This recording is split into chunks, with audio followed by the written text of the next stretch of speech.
ng unang pwesto sa Miss Fiesta Barangay Pagnuyan ay wala pong iba kundi si Miss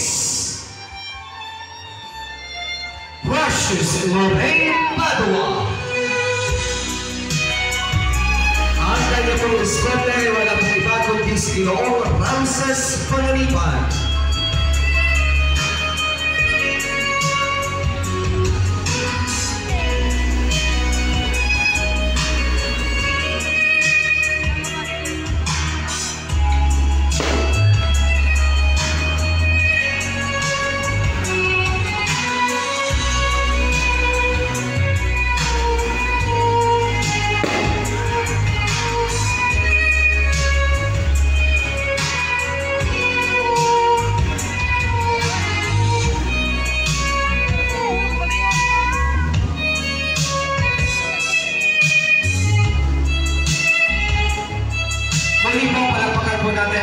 First runner-up, wala pong iba kundi si Miss Precious Lorraine Padua. At ngayon naman po, such will be pinned by Mr. and Mrs. Mark Anthony Padua. Ganyan lang, ganyan.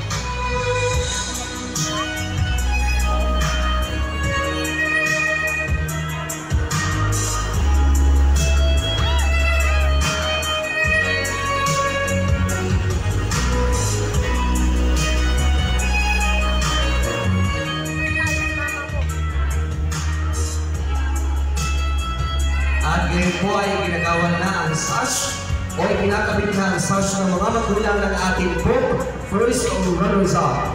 Wala pong iba kundi si Ginoo at Ginang Mark Anthony Padua.